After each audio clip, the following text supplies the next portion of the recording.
I sold them. We needed the money for the trip. And honestly, Raymond, they were just sitting there, collecting dust.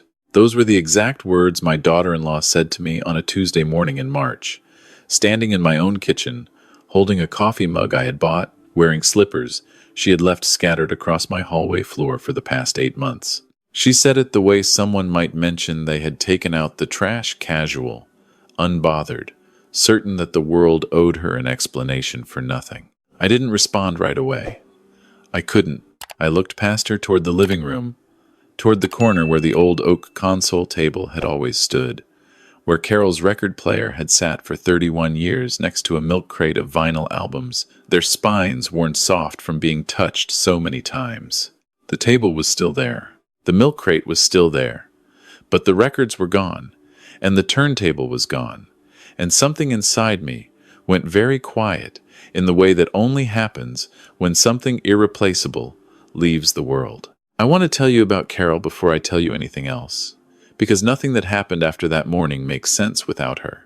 We met in the fall of 1988 at a community center dance in Columbus, Ohio. I was 26 and too nervous to ask anyone to dance. She walked across the floor and asked me instead. That was Carol. She never waited for the world to come to her. She taught third grade for 22 years. She made the best apple butter anyone in our neighborhood had ever tasted. She laughed at her own jokes before she finished telling them, which meant you were always laughing before you understood why. She was the kind of woman who made every room feel more inhabited just by being in it. She also loved music the way most people love breathing. Not casually, not as background noise, but deeply and specifically. She had started collecting vinyl records when she was 16 years old, buying them at garage sales and thrift stores and the occasional record shop downtown whenever we had a little extra. By the time we had been married a decade, she had built a collection of nearly 200 albums. Jazz, mostly Coltrane, Miles Davis, Ella Fitzgerald, but also folk, and some old country and a handful of records she kept in paper sleeves at the very bottom of the crate that she called her private treasures. She got sick in the spring of 2021, pancreatic cancer. She was gone by October. I won't dwell on those months because even now they feel like a country I visited once and cannot return to and cannot fully describe to anyone who hasn't been there. What I will say is that after the funeral, after everyone had gone home and the casseroles had been eaten and the sympathy cards had stopped coming, I found myself sitting in the living room at 2 a.m, putting on one of her records just to have something of hers still moving in the room. The needle would drop, the static would come, and then the music. And for a few minutes, I didn't feel entirely alone. I kept everything exactly as she had left it. The records in the crate, the turntable on the console table, the worn-down stylus she had been meaning to replace. All of it. My son called me in June of the following year. He said he and his wife were going through a rough patch financially. His hours had been cut at the distribution warehouse where he worked. His wife, she went by Stephanie, though Carol had always called her Stevie, and Stephanie had always corrected her with a particular tightness around the mouth, had left her job at the dental office after what she described as a conflict with management. They had 2 kids, my grandchildren, a 10-year-old named Noah and an 8-year-old named Grace. They were about to lose their apartment. I said yes before he finished asking. Of course I did. They were my family. The house had 3 bedrooms, and I was using one. Carol would have said the same thing. They moved in on a Saturday with a rented truck and more boxes than I expected. Within a week, Stephanie had rearranged the kitchen to a configuration I didn't understand and never quite adapted to. Within a month, Noah and Grace had claimed the backyard as their permanent territory, which I didn't mind at all because I liked hearing them out there. Within 2 months, I noticed that my son had not mentioned anything about looking for a new apartment. I didn't push it. I told myself they needed time to stabilize. I covered the utilities. I bought the groceries most weeks. When Stephanie mentioned that Grace needed new shoes for school, I drove her to the store. When my son said his truck needed a repair, I wrote the check. I told myself, this is what fathers do. This is what Carol would have wanted. But there were things I noticed that I kept folding up and putting away in some back drawer of my mind because I didn't want to look at them directly. I noticed that Stephanie often had new things, a jacket, a pair of earrings, a coffee maker she ordered online that appeared without any conversation about where the money had come from. I noticed that my son had started talking about a trip to Nashville, how Stephanie had always wanted to go, how it would be good for them as a couple.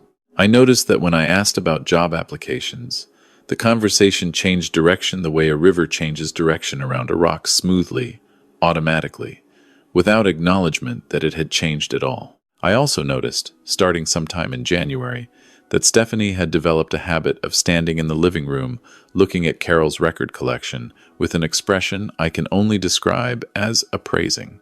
I should have said something then. I know that now. On the Monday before she told me, I came downstairs early for coffee and found the living room lighter than it should have been. It took me a moment to understand why. The crate was still there. The console table was still there. But the records were gone. The turntable was gone. I stood in the doorway and felt the absence of those things like a change in air pressure. I went through the house. I checked the garage. I checked the closets. I told myself there was a reasonable explanation, that my son had moved them for some reason, that they would reappear. I waited until Stephanie came downstairs. I asked her where Carol's records were. She told me she had sold them.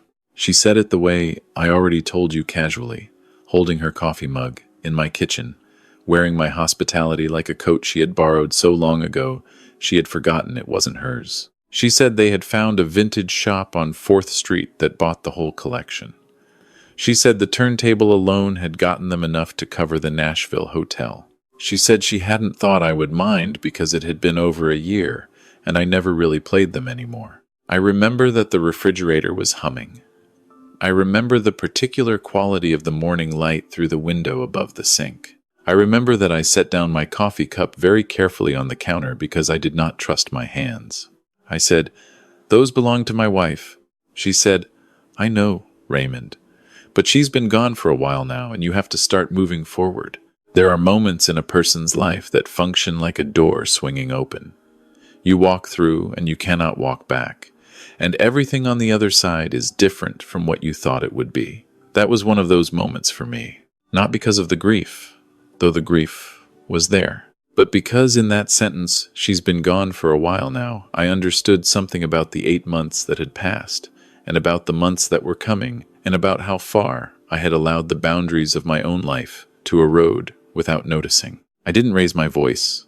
I told her that I was going to the record shop that afternoon, and that I expected her and my son to be available to talk when I came home. Then I picked up my coffee cup, went upstairs, got dressed, and sat on the edge of my bed for a long time, staring at the photograph of Carol and me on the nightstand from our trip to the Smoky Mountains in 2014. She was laughing in it, mid-sentence, her eyes crinkled at the corners.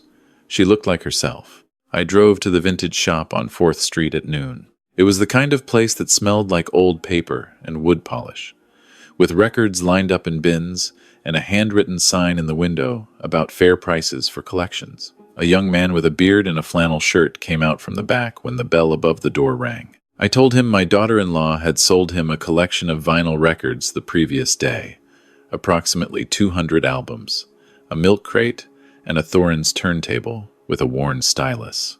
I told him they had belonged to my late wife and had been sold without my knowledge or consent. He looked at me for a moment. Then he said, "You're Raymond Calloway."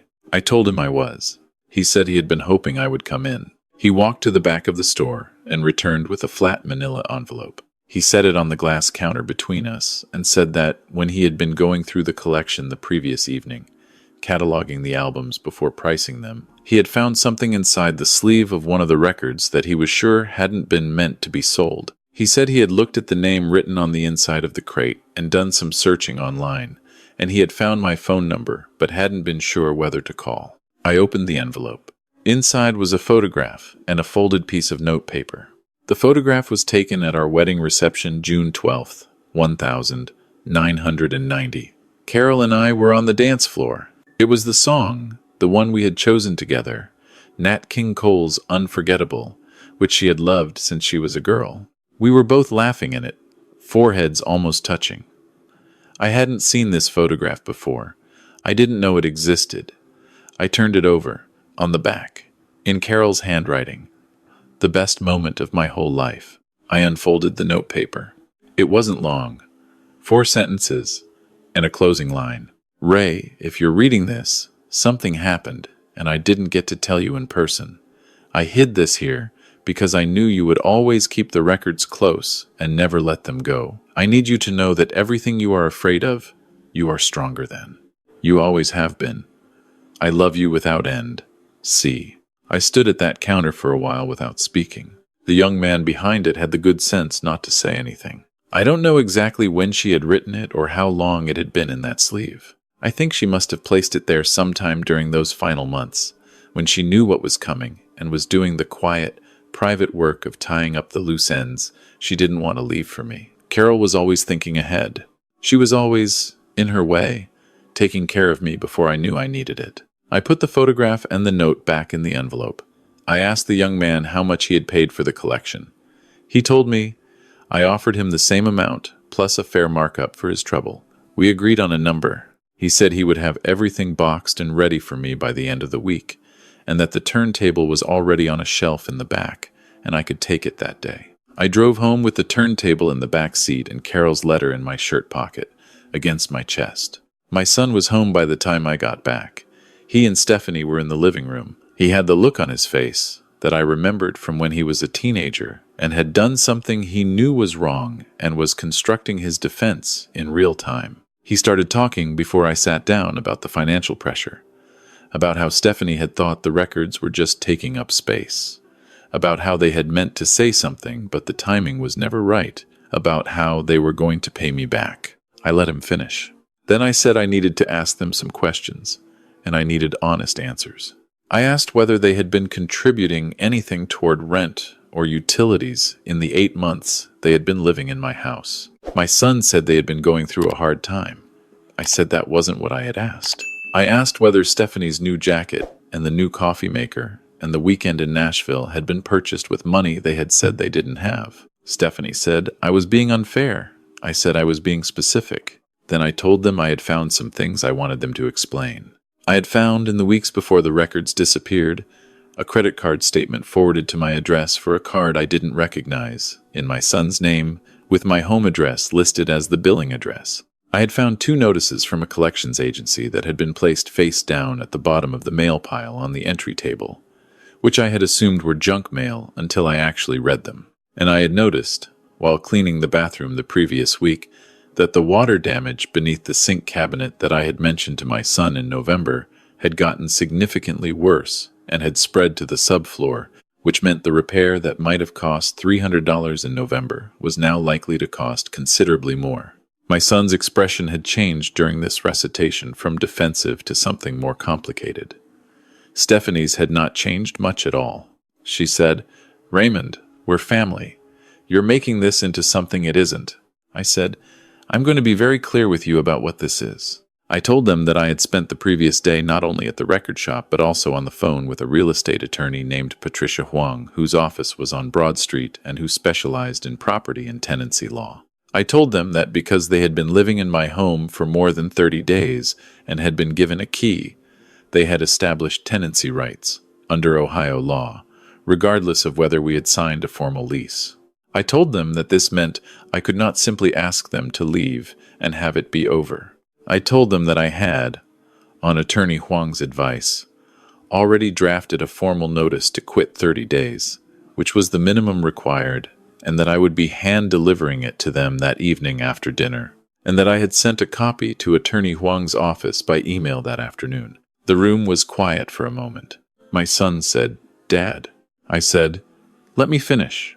I told them that Attorney Huang had also advised me to document the condition of the house now, including the water damage and any other damage that had occurred during their stay, and that I had already walked through the house that morning with my phone and photographed everything. I told them that the cost of those repairs would be deducted from the security deposit, and that if there was no security deposit, which there wasn't, because I had never thought to ask for one, then I would be filing in small claims court for the difference. Stephanie said, "You'd really take your own son to court?" I looked at her for a moment. Then I looked at my son. I said, "I'd really like not to. But I've had 8 months to understand what kind of situation I'm in, and I think I've been slower to understand it than I should have been. That ends now. My son said he was sorry. He said it quietly, looking at the floor. And I believed him in the way you can believe someone is sorry and still know that the sorry doesn't undo the thing they did. He was my son. I had held him in a hospital room when he was 4 hours old. I had gone to every single baseball game he had ever played in, including the ones where he struck out 3 times and came home from the car ride in silence. I loved him. I did not stop loving him, but love is not the same as permission. The 30 days were difficult. There were mornings when Stephanie didn't speak to me at all, and evenings when my son would come into the kitchen and start a conversation that would veer toward negotiation, and I would have to redirect it every time. There were 2 occasions when Stephanie raised her voice, and once when she cried, and I understood that these were real emotions, even if I also understood that they were being used instrumentally. There was one weekend when I overheard her on the phone telling someone, her mother, I think, that I was being vindictive and cruel, and I went outside and sat on the back porch for a long time, listening to the birds until I felt like myself again. My grandchildren were the hardest part. Noah and Grace hadn't done anything wrong, and watching them carry boxes to the rented truck on moving day, looking confused and a little frightened, was the thing that came closest to breaking me. I hugged them both at the door. I told them that Grandpa's house was still their house whenever they wanted to visit, that the backyard was still theirs, that nothing had changed between us. Grace held on for longer than I expected. Noah said, very formally for a 10-year-old, "I know this wasn't your fault, Grandpa." I had to look away for a moment after he said that. My son and Stephanie moved to an apartment complex in Westerville, about 20 minutes away. We didn't speak for about 6 weeks after the move. Then one Sunday he called and asked if he could come over. He sat at the kitchen table in its original configuration now, put back the way Carol had always arranged it, and we talked for about 2 hours. It wasn't an easy conversation, but it was an honest one, maybe the most honest one we had ever had, and at the end of it, I felt something release in my chest that I hadn't realized I had been holding. I did not forgive Stephanie easily or quickly, and I won't pretend I did. What she had done with those records wasn't carelessness. It was a particular kind of contempt dressed up as practicality.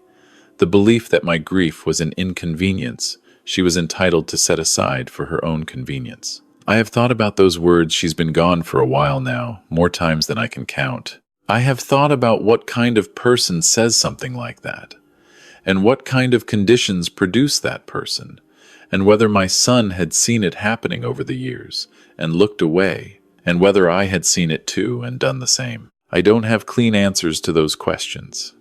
I don't think clean answers exist. What I do know is that I chose, after a lot of time and a lot of quiet mornings, with a cup of coffee and Carol's letter on the table in front of me, to extend the possibility of forgiveness without requiring myself to feel it before it was ready. That's the best I could do.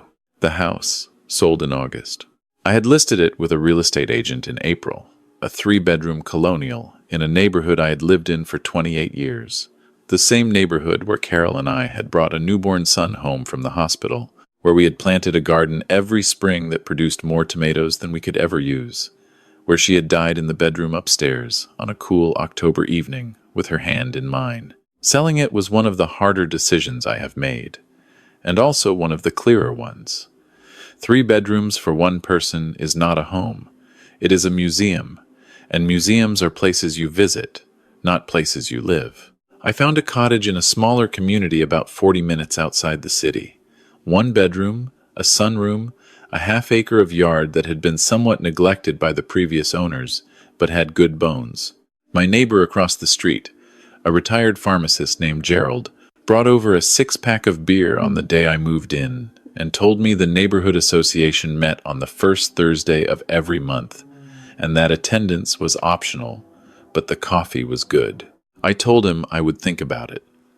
I went twice that first winter and found I enjoyed it more than I expected. I put Carol's record collection in the sunroom, where the morning light comes in at an angle that seems designed specifically for putting on an album and sitting with a cup of coffee and doing nothing in particular. The turntable sits on a low table I built myself from a kit. I had never been especially handy, but I found that the work of fitting pieces together and sanding and finishing them gave my hands something to do that my mind could follow. And I had started a second project before the first one was finished. The sunroom smelled like wood shavings for a while, which I liked. The photograph from the wedding reception sits in a frame on the mantel in the living room. Carol laughing, both of us mid-song, the moment she had called the best of her whole life. I look at it most mornings when I come down the stairs. Sometimes I talk to it, which I understand is something people do when they have loved someone a very long time, and the habit of speaking to them does not simply stop because they are gone. The letter I keep folded in the drawer of my nightstand, next to my reading glasses and the worn paperback mystery novel I have been working through for 3 months. I read it sometimes when I can't sleep. 4 sentences and a closing line. Everything you are afraid of, you are stronger than. She knew me better than I knew myself. She always had. I think about what would have happened if my daughter-in-law hadn't sold those records. I think about whether Carol's letter would have stayed in that sleeve for another 5 years, or 10, slowly yellowing, while I went on believing there was nothing in it but the album I had played at our wedding. I think about how a terrible thing can sometimes contain the mechanism of something necessary, the way a forest fire kills the old growth and releases the seeds that have been waiting for heat to open. I am not suggesting that what Stephanie did was right. It wasn't. I am saying that the world sometimes uses bad events as delivery systems for things you needed to receive. I am 64 years old. My knees bother me in the mornings, and I take a medication for my cholesterol that I sometimes forget, and then have to go back to the kitchen for after I am already down the driveway. My son comes to visit on the occasional Sunday, and we watch football together and order pizza and talk about Noah's baseball team and Grace's new interest in drawing, and we are rebuilding something between us that is different from what we had before, but not less valuable for being different. He and Stephanie are still married. She and I are cordial when I see her, which is not often. I have made my peace with that. Gerald and I have gotten into the habit of a morning walk on Tuesdays and Thursdays. He is funny in a dry, unhurried way that I appreciate. He is also recently widowed, his wife having passed the previous spring, and we have the particular ease with each other that comes from having lost the same kind of thing and not needing to explain it. We don't talk about our wives constantly. We talk about the weather and local politics and whether the coffee shop on Elm Street that recently changed ownership has gotten better or worse. But sometimes, on a quieter stretch of the path, one of us will say something about them, a small memory, a habit, something they used to say, and the other one will nod, and we will keep walking. Last month, I taught myself to make apple butter from a recipe I found tucked inside one of Carol's old cookbooks, written in her handwriting on a folded index card. I burned the first batch. The second batch came out well enough that I brought a jar to Gerald, and he said it was the best he'd ever had. I think he was being generous, but I told him I'd bring another jar when I made the next batch, and I meant it. I am not going to tell you that grief ends, or that betrayal stops hurting, or that the people we love most do not sometimes disappoint us in ways we did not anticipate. All of those things are true, and I think you already know them. What I want to tell you, the thing that still feels like something worth saying, is that in the middle of the worst 8 months of my adult life, a record shop owner on 4th Street held on to a manila envelope he could have discarded. And inside it was a 4-sentence letter from a woman who had been gone for 2 years and had still, in her meticulous and forward-thinking way, found a path through the darkness to put her hand on my shoulder. I put on the Nat King Cole record the other night. I don't do it often because it is not a casual record for me. It is a particular one, the kind you put on when you are ready to be present with something tender.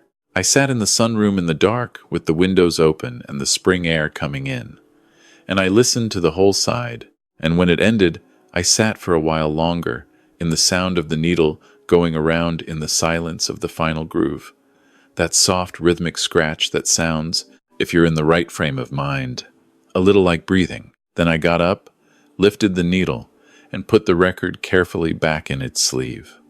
I made sure the envelope was still inside. I slid it back into the crate. She told me I was stronger than everything I was afraid of. I am still finding out whether that is true. So far, on most days, it seems to be.